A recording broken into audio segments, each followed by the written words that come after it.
હરસુર ઉર્ફે લાલુ ધાખડા ઉપર ઝુબેર સુલેમાન લતીફ ઝેરી અને એક અજાણ્યા ઇસમે હુમલો કર્યો હતો। રાજકોટ હોસ્પિટલમાં સારવાર દરમિયાન હરસુર ઉર્ફે લાલુ ધાખડાનું મોત થતા મામલો હત્યામાં પલટાયો।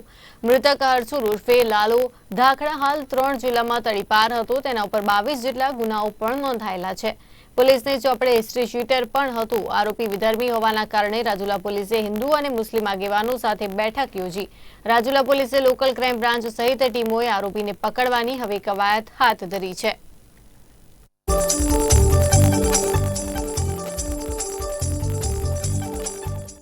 આ જે બનાવ બનેલ છે એ 24 તારીખે સાંજે 8 થી 8:30 વચ્ચેનો બનાવ છે, જેમાં કદિયાળી ગામની જે રોડ છે રાજુલાથી કદિયાળી જવાનો એના પર એ મારામારીનો બનાવ બનેલ હતો। એનું કારણ અત્યારે જે ફરિયાદમાં લખાવેલ છે એ પ્રમાણે એવી રીતનું છે કે જે ભોગ બનનાર છે, ભોગ બનનારના ભાઈનું આરોપીઓ સાથે કંઈક ઝઘડો હતો જૂનો, અને એ વાતની અદાવત રાખીને આ ઝઘડો થયા હોવાનું અત્યારે પ્રાથમિક દ્રષ્ટિએ જણાય છે।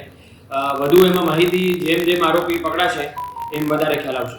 પહેલાં જ્યારે મારામારી થઈ હતી ત્યારે એ રાજુલામાં હોસ્પિટલ ખાતે દાખલ થયેલા હતા અને એની પછી રાજકોટ રેફર કરવામાં આવ્યા હતા। પહેલાં એ આધારે જે ગુનો દાખલ કરવામાં આવેલ હતો એમાં આઈપીસી કલમ 325-326 હેઠળનો દાખલ કરવામાં આવેલ હતો, પરંતુ એનું મૃત્યુ આજે સવારે નીપજ્યું છે અને એના અનુસંધાને એમાં કલમ ઉમેરોની પ્રક્રિયા ચાલુમાં છે।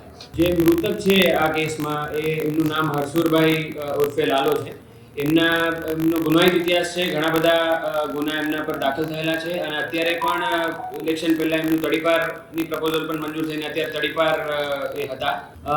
આ કામના આરોપી પકડવા માટે અલગ અલગ ટીમો બનાવવામાં આવેલ છે, જેમાં એલસીબીની ટીમ પણ કાર્યરત છે, રાજુલા પોલીસ સ્ટેશનની 2 ટીમો કાર્યરત છે। એમ અલગ અલગ દિશામાં અલગ અલગ સોર્સેસની મદદથી આપણે ટીમો રવાના કરેલ છે।